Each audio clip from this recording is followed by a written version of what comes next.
Yeah,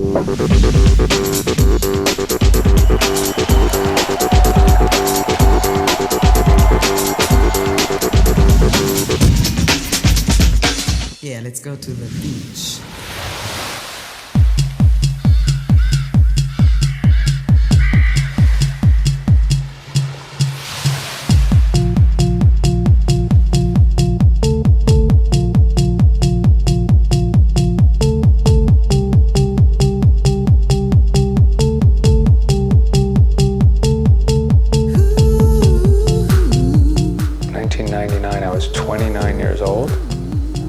Making music, traveling the world, putting out records. It was a very fun time, and it was about to go into the 2000s.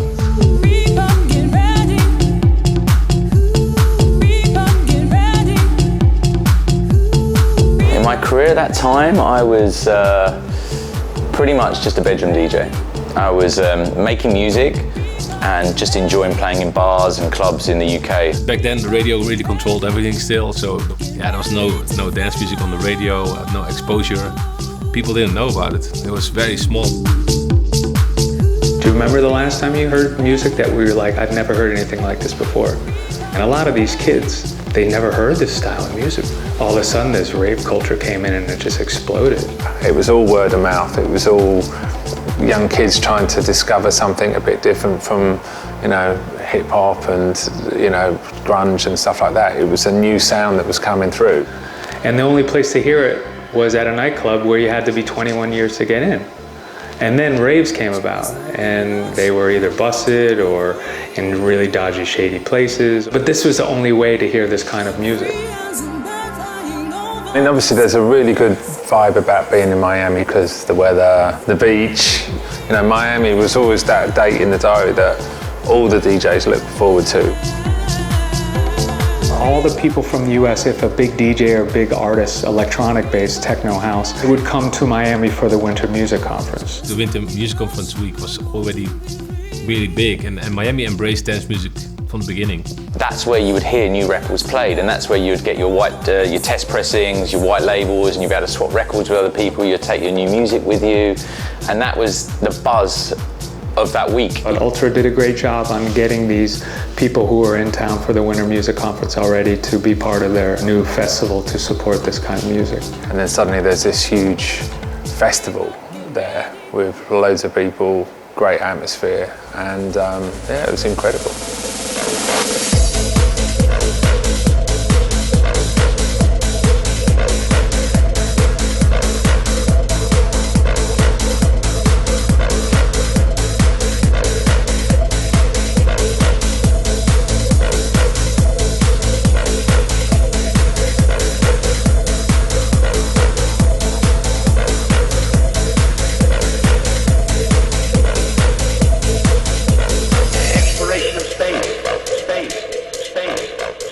So I played the first Ultra. I mean, this was literally on the beach on Collins Park, in front of the ocean, in front of people. It is really something special for the time. There wasn't anything like it.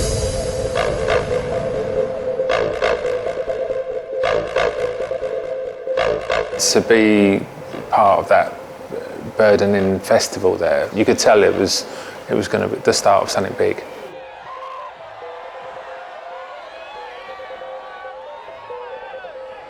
I remember that there was wind problems, and I remember we were all playing vinyl at the time, and the needle and the records were lifting off the players because of how much wind. But people were understanding. It was a really cool time. There wasn't tour managers, there wasn't stage managers, it was just like, there's some decks and a mixer, off you go, you know, and everything was just a bit loose. It's not much about the production, it's like a basic DJ set on a kitchen table and guys DJing and people sitting behind him, and it was definitely a completely different world than it is nowadays. It was about putting on a big party, and if people came and had a great time, that was how it kind of rolled. It went from the beach to downtown. Different setting. It was still on the water, but it was on the bay rather than the ocean side. That was actually the first period I went to Ultra, when it was in downtown, in the city centre, with the skylines around you.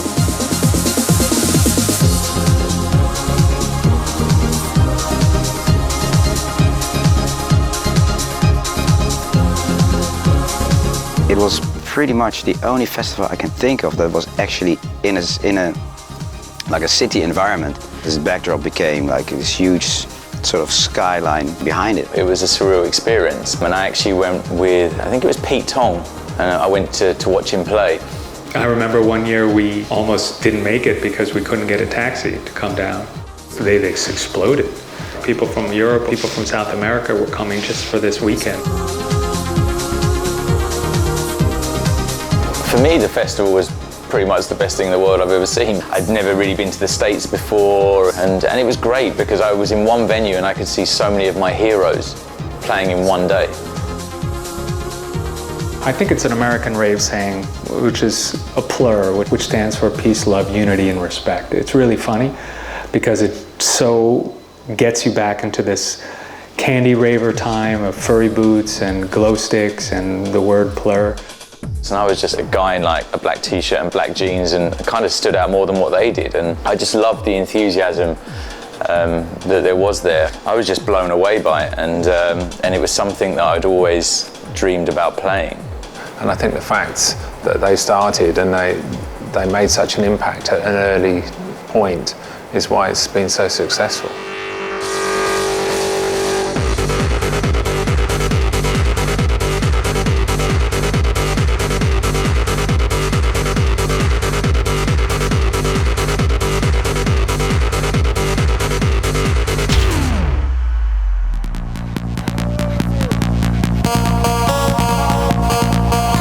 Ultra's grown because electronic music's grown, and they've grown together.